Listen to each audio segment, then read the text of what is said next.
Hi everyone, so I have just over 20 minutes of recording time left, but I thought I would share a story that I've been writing for a while now.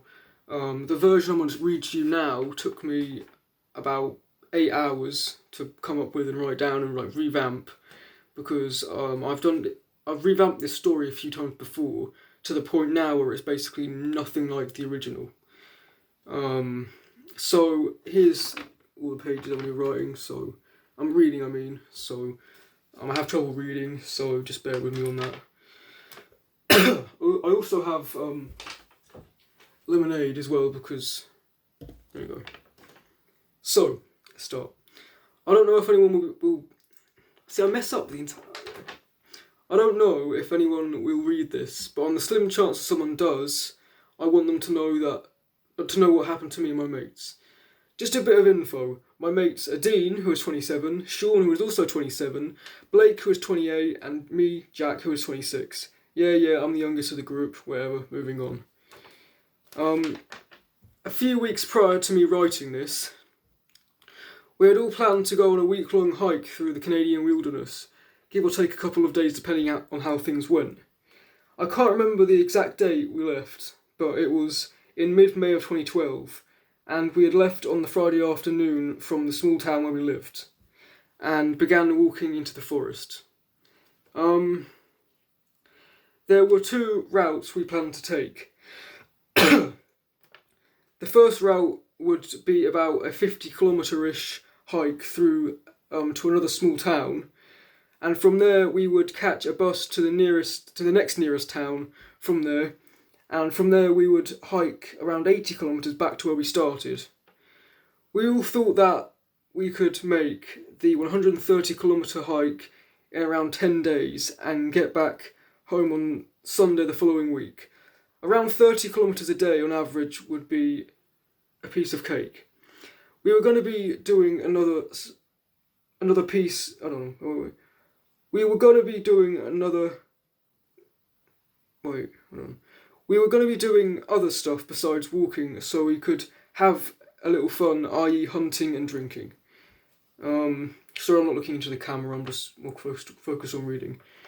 Blake was the only one of us who went camping at least once a year, so he knew the most out of all of us, albeit not that much. He was the only one who knew how to use a compass and how to properly use a map, so that'd be pretty useful.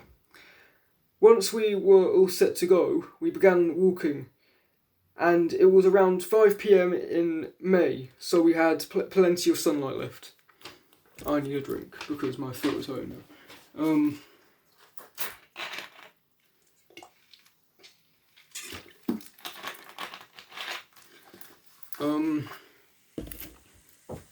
Okay, so where are we now? So we're at, we stepped, I think we were here, yeah, it was 5 PM in May, so we had plenty of sunlight left, I think I've read that. We stopped to set up camp at around 8 PM, set a fire, talked for a few hours, and had a beer. The first night went without a hitch, and Saturday and Sunday did too. I'm not going to bore you with all the details. However, on the Monday morning, we all noticed something strange. Where we had set up camp, the surrounding trees seemed out of place, like there was no way these things could have naturally grown there. There were two rows of evenly spaced trees parallel to each other. It looked as if there could have been a road running in between them.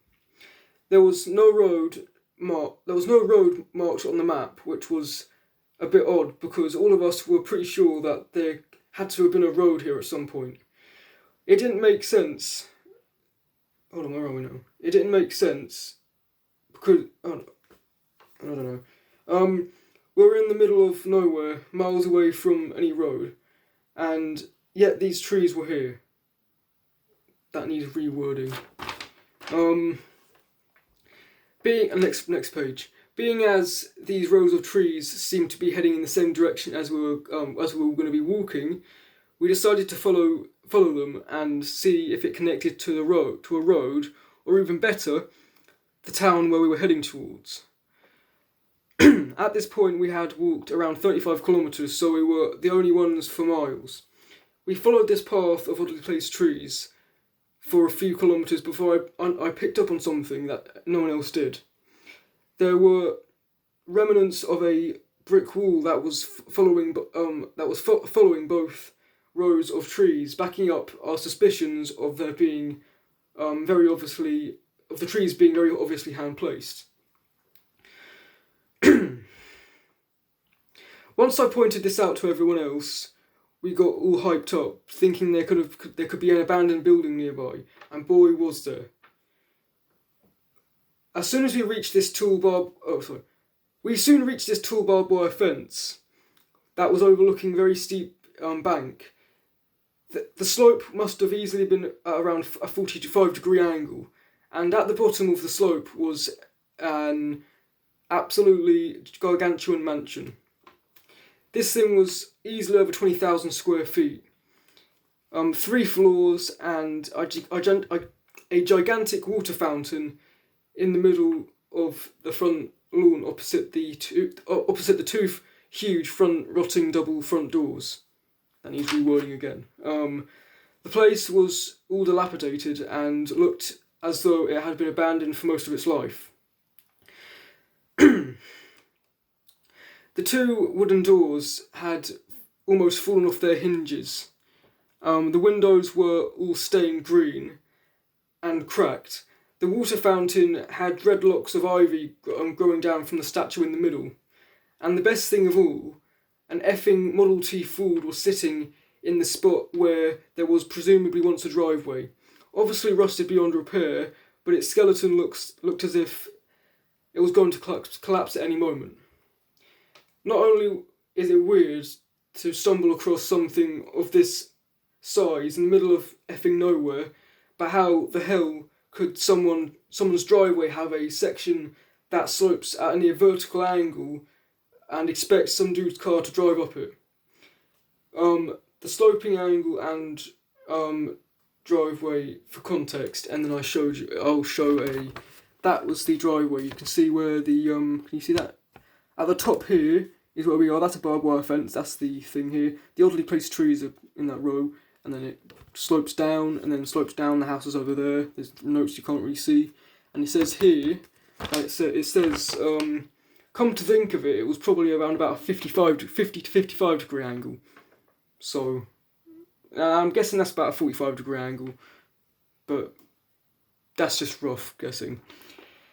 Anyway, that is what I have been doing now, and I will try to do some more at some point, so that's what I've got so far, and I hope you enjoyed this boring video.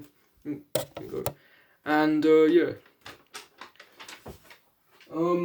That's that, and if I finish it, if I do, then I will be trying to narrate it in a similar video at some point, so hope you enjoyed, and bye guys.